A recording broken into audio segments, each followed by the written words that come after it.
ആടിയിലെ പൊക്കുടൻ്റെ ഒരു 10 ചങ്ങായി തന്നെ.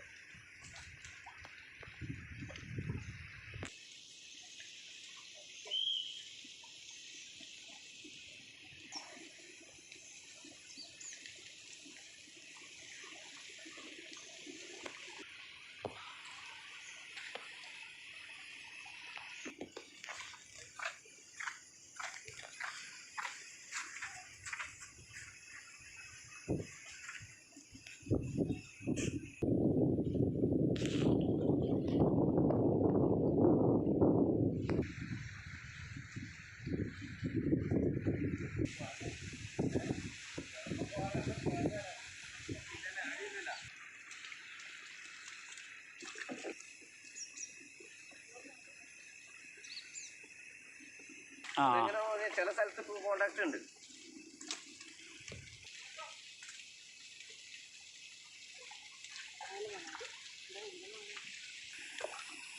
കയറെടുത്തില്ല അല്ലേ? മറന്നുപോയി. ചെറിയ പൈസ മതിയാ മുളക് കീറാൻ.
കള്ളനാട് വെച്ചിരി കാസർഗോഡ് പിന്നെ കള്ളനാട്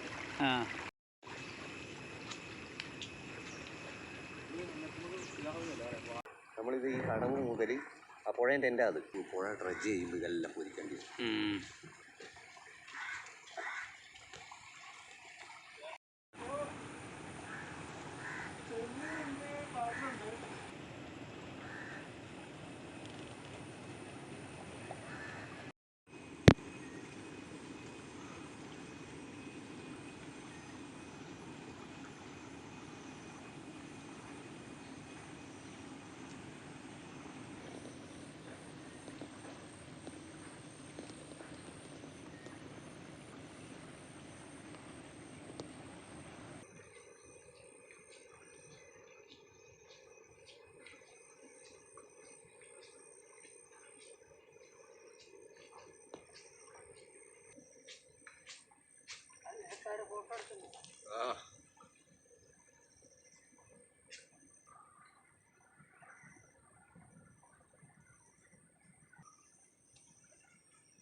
ഫ്ലോട്ടാക്കാനാ?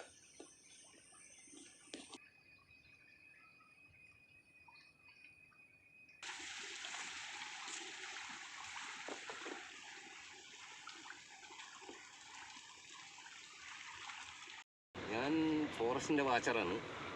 അപ്പോൾ ഇവിടെ പിന്നെ രാമന്തളി ഭാഗത്തെല്ലാം എന്ന് പറഞ്ഞാൽ കണ്ടൽ ചെടി ഒരുപാട് പിന്നെ മുമ്പേ ഉണ്ടായിരുന്നത് അതെല്ലാം നശിച്ചു പോയി. ഇപ്പോൾ പുതുതായിട്ട് കണ്ടൽ ചെടി ഇപ്പം നമ്മൾ നഴ്സറി പ്ലാന്റേഷൻ ചെയ്ത് അത് വിത്ത് വെച്ച് അതിനുശേഷം ഇപ്പം ചെടിയായി കിട്ടിയിട്ടുണ്ട്. ആ ചെടിയെല്ലാം ഇപ്പം പിന്നെ ഭിത്തി സംരക്ഷിക്കാൻ പുഴേൻ്റെ ഭിത്തി സംരക്ഷിക്കാൻ വേണ്ടിയിട്ട് ഞങ്ങൾ അത് ഫോറസ്റ്റിൻ്റെ കീഴിൽ നട്ടുപിടിപ്പിക്കുന്നുണ്ട്.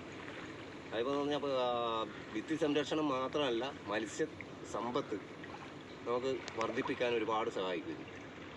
മുൻകാലത്ത് ഇതിൻ്റെ ഗുണങ്ങൾ ജനങ്ങൾക്ക് മനസ്സിലാകാത്തത് കൊണ്ടാണ് ഇത് നശിപ്പിച്ചു കളഞ്ഞത്. ഇപ്പോൾ ജനങ്ങൾ ഇതിനെക്കുറിച്ച് മനസ്സിലാക്കി, തൊഴിലാളികൾ മത്സ്യത്തൊഴിലാളികൾ അടക്കം ഇതിൻ്റെ ഗുണങ്ങൾ മനസ്സിലാക്കിയതിന് ശേഷം അവരുടെ ഭാഗത്തുനിന്ന് ഇപ്പോൾ പരിപൂർണമായ സപ്പോർട്ട് ഞങ്ങൾക്കുണ്ട്.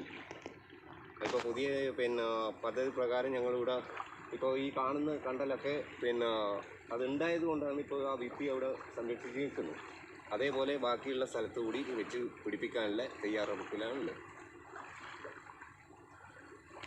വിത്ത് എങ്ങനെ? വിത്ത് ഇതാണ് ഇതിൻ്റെ വിത്ത്. ഈ വിത്ത് നമ്മൾ പ്ലാസ്റ്റിക് കവറിൽ മണ്ണ് നിറച്ച് അതിൽ വെച്ച് നഴ്സറി ബഡ് കെട്ടിയിട്ട് വെള്ളത്തിൽ തന്നെ ബഡ് കെട്ടിയിട്ട് അതിൽ പാക ചെയ്യുക. ഒരു 2-3 മാസം കഴിയുമ്പോൾ ഇത് നല്ലൊരു ചെടിയായിട്ട് വരും. ആ ചെടിയാണ് രണ്ടാമത് കൊണ്ടുപോയി പ്ലാന്റ് ചെയ്യുന്നത്. ഇത് എത്ര വർഷമായിട്ട് ഇങ്ങനെ ചെയ്യാൻ തുടങ്ങിയിട്ടുള്ളത്? ഇതിപ്പോൾ ചെയ്യാൻ തുടങ്ങിയിട്ട് ഫോറസ്റ്റിൻ്റെ വകുപ്പിൽ മുമ്പേ ചെയ്യുന്നുണ്ട്. ഞാനിപ്പം ഇതിൽ ഒരു 10-15 വർഷമായി. 15 വർഷം കഴിഞ്ഞു. സാറിൻ്റെ പേര്? എൻ്റെ പേര് രാഘവൻ. ഇനിയും ഇതുപോലെ? അതെ, ഇനിയും ഇതുപോലെ തുടർന്ന് ഇതേപോലെ ഒഴിവുള്ള സ്ഥലം, ഒഴിവുള്ള സ്ഥലത്ത് പരമാവധി വെച്ച് പിടിപ്പിക്കാൻ